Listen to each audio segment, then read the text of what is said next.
Hello বন্ধুরা, নাফিসার নতুন একটা ব্লগে সবাইকে স্বাগত। আশা করছি সকলেই ভালো আছো। চলছিল আমার পন্ডিচেরি ঘোরার ব্লগের সিরিজগুলো, কিন্তু একটু সময়ের অভাবের জন্য আমি এডিট করতে করে উঠতে পারছি না, সেই জন্য ব্লগগুলো আর দিতে পারছি না।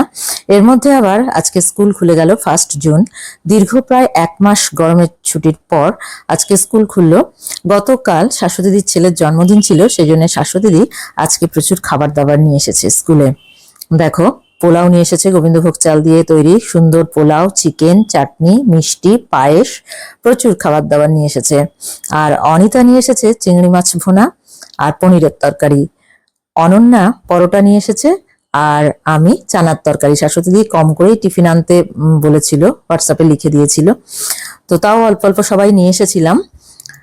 তো সেটাই আমরা খেতে বসেছি। দুর্দান্ত খাওয়া দাওয়া হয়েছে। আর আজকে প্রথম দিন স্কুল খুলেছি, সেই জন্য একটু আগে আগে আমাদের ছুটি হয়ে গেছে।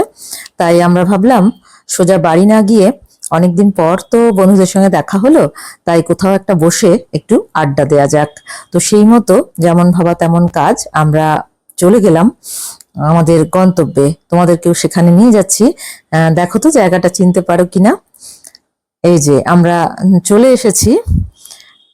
তোমরা হয়তো অনেকেই চিনতে পারবে, কারণ আমার ব্লগে এই জায়গাটা, মানে এখানে আমরা মাঝে মাঝে আসি, তো সেই জন্যে সেই ব্লগে এই জায়গাটা তোমরা দেখে থাকতে পারো, যারা আমার ব্লগগুলো দেখো আর কি।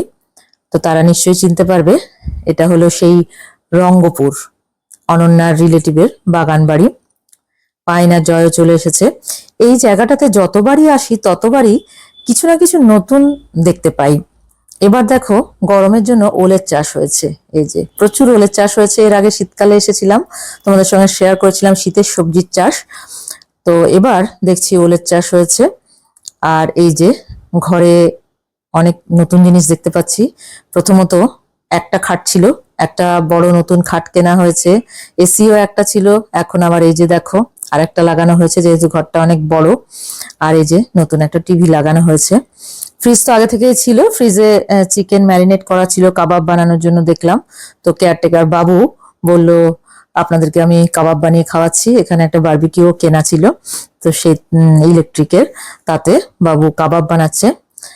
একটা গাছ পাকা আম ঢুস করে সামনে পড়লো, বাবুর কাবাব ভিডিও বানাতে গিয়ে দেখলাম আমটা পড়লো, তাই আমটা কুড়িয়ে নিলাম, শাশ্বতী দিকে দিলাম। মহা খুশি শাশ্বতী দি, গাছ পাকা আম।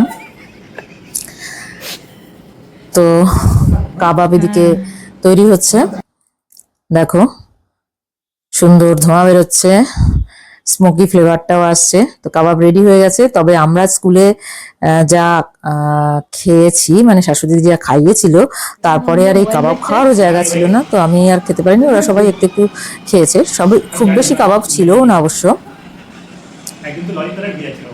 বাবা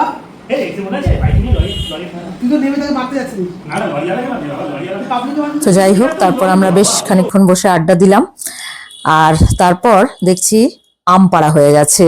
যখন আমরা আড্ডা দিচ্ছিলাম, তার মাঝখানে আমগুলো পাড়া হয়ে গেছে। ভেবেছিলাম আম কিভাবে পাড়ছে তার ভিডিওটা বানাবো, কিন্তু বাইরে এসে দেখছি আম সব পাড়া হয়ে গেছে, গাছ থেকে নেমেও গেছে।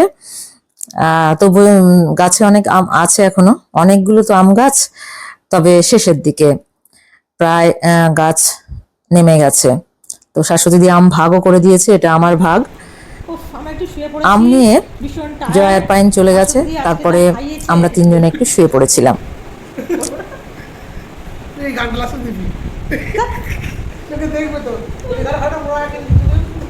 তো শুয়ে শুয়ে কিছুক্ষণ গল্প গুজব করলাম, আড্ডা দিলাম, একটু রেস্ট হলো আর কি।